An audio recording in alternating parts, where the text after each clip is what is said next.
Yes, please. Thank you. Yeah, I've got it sorted. Thank you. Nice, very clear now. Hello, Cheers. definitely Simon here. How are you doing? Hello, Simon. How are you? I've never been better, thank you very much. Well, I don't know how we haven't talked before. Are you avoiding me? Is it something I said? No, no, no, no, I'm a huge admirer of your work. This is extraordinary. Well, I'm certainly one of yours. So here we go. Welcome back to Celebrity Radio. It's Alex Belfield talking to some of my favourite people and some of the country's biggest stars. We've got one for you today. Simon Calder. How are you?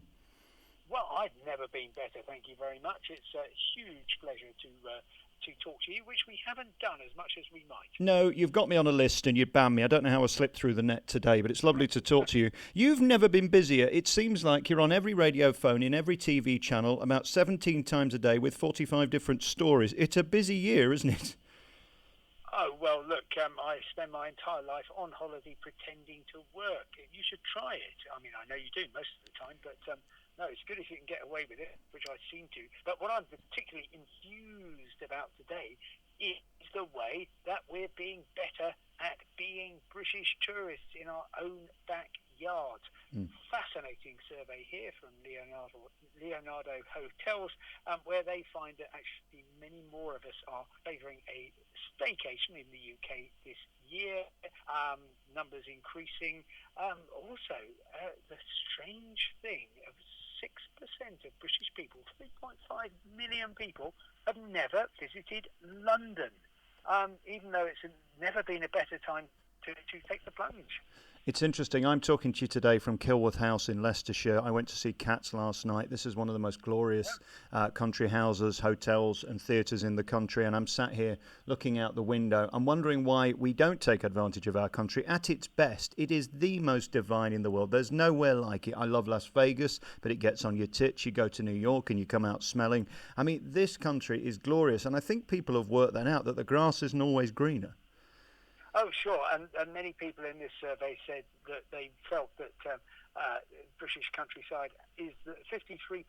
Britain has some of the most beautiful countryside in the world, but 95% don't explore their own area enough, and that's a crucial aspect, I think, because yes, it's great that we've got the freedom to fly off to Amsterdam or Barcelona or Paris or wherever, or indeed Las Vegas, which last time I checked is not twinned with Leicester. But there's so many great places. I mean, Leicester itself, what a lovely place to be. Not So really. much, No, oh, it is. I worked there for Oh, a it bit. is. Get about half I've a mile out the centre, and it is. But in the centre, I think it was nice in about 1965, something like that. So were you. No, that's unfair. Look, no.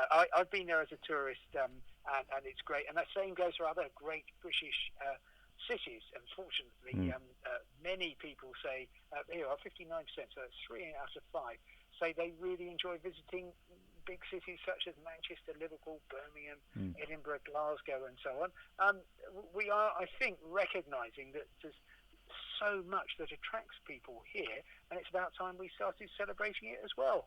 I love it. I spend my life travelling this country, going to theatres mostly, and I've tried to get back to Blackpool more, which again is completely the opposite of Las Vegas, but there's something cuddly about it. There's something wholesome and terribly British that I just adore, and whether it's Skegness or whether it's Leicestershire, Cornwall. I was just last week up in Northumberland. You've never seen a more beautiful coastline than up there. I mean, we've got so much to celebrate in many different ways. It's diverse at the very least.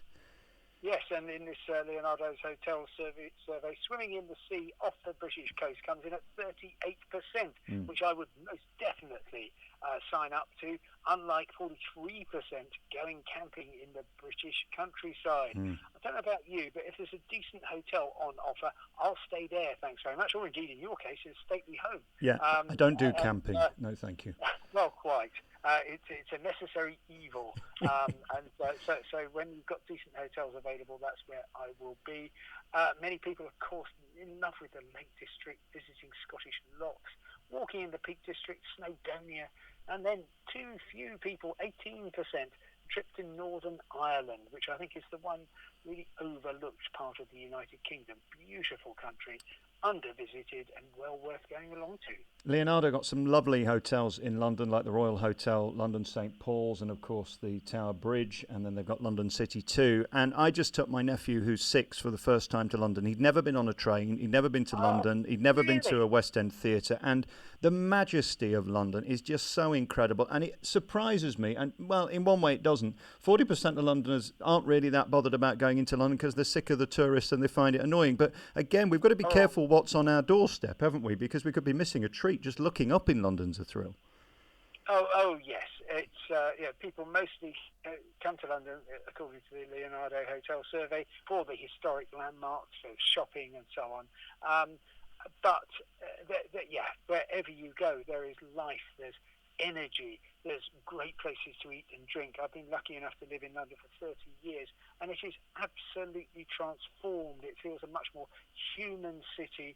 There's so much excitement, and every day living here is an absolute thrill. Although, of course, as we've discussed, I am on holiday perpetually, being a tourist in my hometown. But it's a very good thing to do.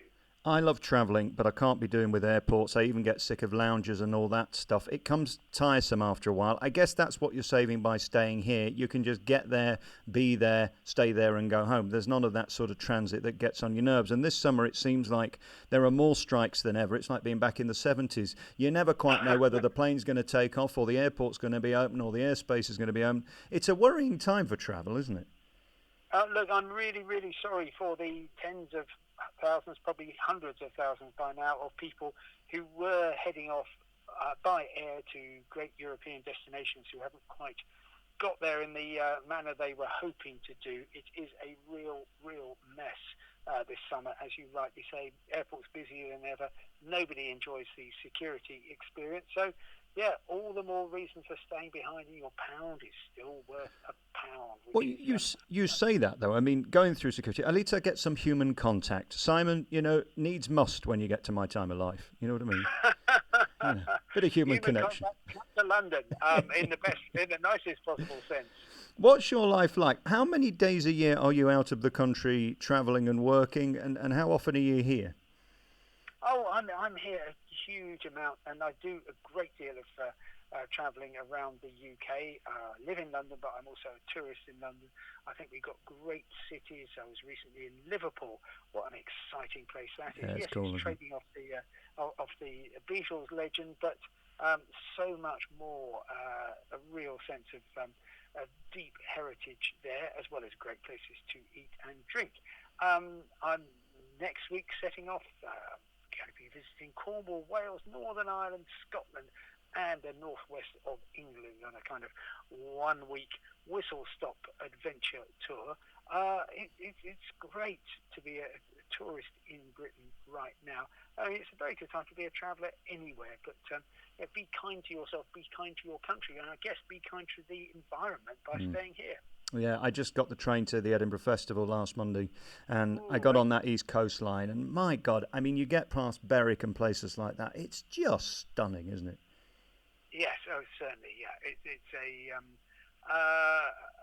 wonderful line, and many others are available, and I think that's actually part of the key, is not travelling by road necessarily. We don't have the best highway system in the world. Sure, we don't have the best railways either, but I tell you what, we are lucky enough to have a network created by the Victorians, which is still pretty stunning and impressive. And I absolutely love travelling by train, which is just as well because I've never had a car. Oh, really? I didn't know that. That's interesting. Yeah, me too. I just love it. And we are lucky. I mean, that East Coast line almost never fails. It's very, very rare it does. And if it does, it's normally down to something beyond their control. And I guess that's the thing when you're travelling in this country. You have to realise that the infrastructure is pretty old. And like any major city, things do go wrong. So you've got to be patient. And that seems to be where the problems start, when people are not patient.